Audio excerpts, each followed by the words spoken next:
Assalamualaikum warahmatullahi wabarakatuh. Halo, perkenalkan nama aku Dia Tifa Ngadianto dari kelas 10-4 SMAN 22 Bandung.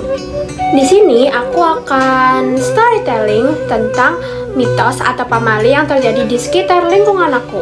Kalian pernah dengar nggak sih mitos atau pamali yang mengatakan bahwa perempuan Jawa tidak boleh menikah dengan laki-laki Sunda? Sebelum kita masuk ke kisah sejarahnya, ada satu kepercayaan yang sudah lama hidup di tengah masyarakat. Masyarakat Jawa dan Sunda percaya bila keduanya menikah, rumah tangganya nggak akan langgeng. Ada yang bilang rezekinya bakal seret, sering bertengkar, bahkan bisa terkena kemalangan atau malapetaka. Hal inilah yang membuat larangan ini terasa begitu kuat, sampai anak-anak pun sering diingatkan sejak kecil, jangan nikah sama orang dari sana, karena nanti nggak bakal langgeng hubungannya. Kepercayaan inilah yang terus diwariskan dari mulut ke mulut, sampai akhirnya banyak yang lupa, bahkan nggak tahu sebenarnya dari mana sih asal larangan ini dan dari mana asal-usul larangan ini bisa terjadi. Penasaran gak sih guys? Yuk kita mulai dan kita telusuri bareng-bareng kisahnya. Dimulai di antara gunung dan lembah di tanah Jawa dan Sunda, tersimpan kisah cinta yang tak pernah bersatu.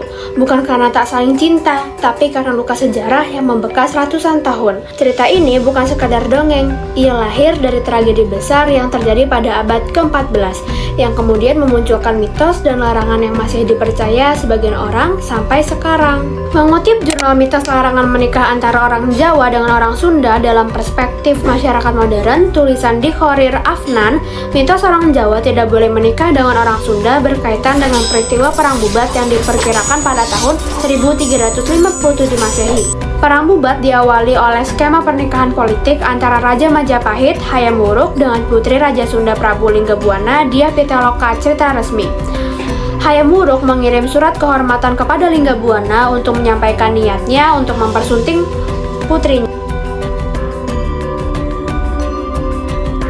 dan meminta agar prosesi pernikahan dilangsungkan di kerajaan Majapahit. Tanpa curiga, Linggabuana akhirnya bersedia membawa putrinya beserta rombongannya ke kerajaan Majapahit. Setibanya di Majapahit, mereka kemudian ditempatkan di Bubat Pesanggerahan. Di sisi lain, Gajah Mada yang ditunjuk sebagai Mahapati menganggap kedatangan rombongan Linggabuana sebagai kesempatan emas bagi dirinya untuk menaklukkan kerajaan Sunda. Ia menganggap kedatangan sang raja merupakan bentuk kekalahan Sunda Galuh karena sudah menyerahkan diri kepada Majapahit. Sikap Gajah Mada tersebut akhirnya memantik perselisihan dan memuncak menjadi peperangan. Korban berjatuhan akibat perang ini. Prabu Linggabuana gugur dalam pertempuran, sementara putrinya Dyah Pitaloka memilih untuk mengakhiri hidupnya, meski sempat selamat dari peristiwa berdarah tersebut.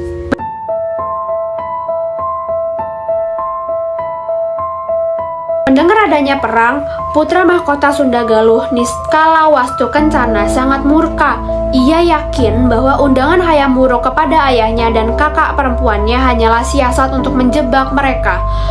Buntutnya, Niskala memutuskan untuk menghentikan hubungan diplomatik antara kerajaan Sunda dan Majapahit. Pada akhirnya, Perang Bubat merusak hubungan kenegaraan antara dua kerajaan tersebut. Hubungan yang buruk ini berlangsung hingga bertahun-tahun kemudian dan tidak pernah pulih seperti sedia kala. Bukan hanya itu, Perang Bubat juga menyisakan luka mendalam bagi rakyat Sunda yang merasa dikhianati dan kehilangan pemimpinnya. Dari peristiwa itulah mitos orang Jawa tidak boleh menikah dengan orang Sunda muncul dan berkembang luas di masyarakat. Meski hanya mitos, larangan tersebut telah menjadi bagian dari tradisi yang menurun dari generasi ke generasi. Dalam buku Etnologi Jawa karya Profesor Dr. Anda Suwardi Endraswara disebutkan, pasangan yang melanggar larangan ini konon akan mengalami kesialan. Namun faktanya banyak juga kok pasangan Jawa Sunda yang hidupnya harmonis, membuktikan bahwa cinta itu tidak dibatasi oleh suku selama ada saling pengertian dan penghargaan terhadap adat masing-masing. Dan dari kisah ini kita juga belajar bahwa sejarah memang meninggalkan luka. Tapi bukan berarti kita harus mewariskan luka itu selamanya. Cinta tak mengenal suku, tapi menghargai sejarah dan perbedaan adalah kunci untuk membangun masa depan yang lebih baik. Nah, itu dia sejarah atau asal-usul tentang mitos atau pamali yang mengatakan bahwa perempuan Jawa tidak boleh menikah dengan laki-laki Sunda.